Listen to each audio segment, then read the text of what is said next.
There are common things that reduce engagement and satisfaction that are things that we think are actually helping in our organizations, but they're actually not. As a recognition expert, I'll tell you whether I'm speaking with somebody after a keynote or I'm coaching a leader. These are the things that come up time and time again that add no value. They don't make things more productive, they don't make the workplace more enjoyable, and yet they are such common fixtures we almost don't even notice that they exist anymore. We just have put up with them, we tolerate them, and yet if we do something about it, it will allow us to have people who are more productive, less burnt out, and more focused. In fact, frankly, they'll be able to do the job that they were hired to do with joy. Now, you may be wondering, what are these things? If they were that obvious, why wouldn't we be fixing it already? Well, as I begin to share with you this list, you'll probably realize these are deep things built into the culture. And if you want some help, I would love to spend 15 minutes with you brainstorming how you can fix some of these things. Okay, so just know you got some help as I read this list. Number one, emails. There's some research now that's showing that emails is becoming one of the biggest stressors that people walk home with at the end of the day. Not being caught up, having to check it while they're on vacation, so forth. Does this ring a bell? Yeah. There's lots of things you can do to reduce email traffic, and things like systems Slack and Click and all kinds of tools that are allowing conversations around projects to be connected, and you get out of the email space where it is just a disaster. So if you're not already using some of those systems, check into it. It's a huge productivity tool and it boosts satisfaction at work. The other one is death by committees and meetings. In fact, Patrick Lencioni wrote a great book on this a number of years ago. I worked for an organization that had a new CEO come in one day and he said, "What is with all of the meetings?"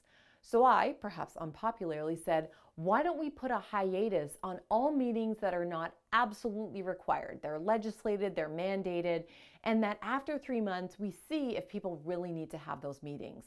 Initially, people said, oh my gosh, we can't do without these meetings, but it is incredible how focused, productive, and collaborative people were able to be when their calendar was not blocked from 8 in the morning until 5 at night. I mean, imagine trying to get your best work done at the end of a busy day.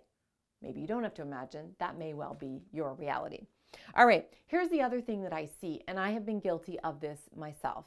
When support departments delegate to busy middle managers some of their tasks, such as doing attendance counseling or doing a respectful workplace investigation.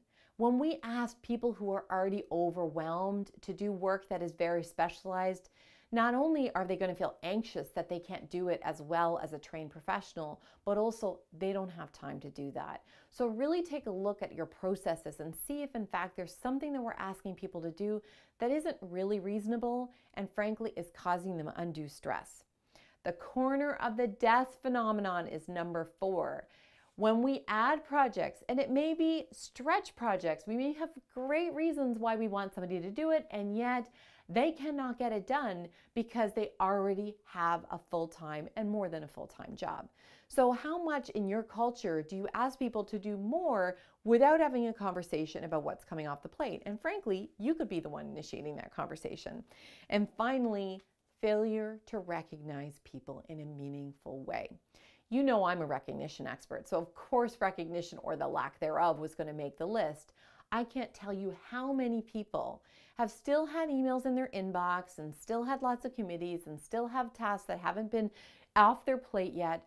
However, when somebody takes the time to acknowledge and appreciate how hard they're working, the strengths and the skills that they're bringing to the organization, how they know that there has been an extra push on lately and that is valued and appreciated, when it's specifically, authentically, meaningfully acknowledged, people are willing and able to work for you.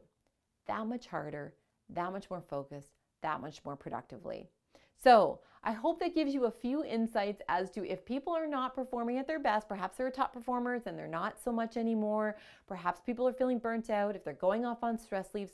These are all very good reasons to take a look. Is in fact your culture of guilty of anything on this list? And if it is, just know it is basically every other organization as well. There are things you can do about each one of them, which is why I would love to spend 15 minutes chatting with you to see how I might be able to help you with a couple of tools, a couple of tips maybe even a strategy or two that will help to unblock this issue.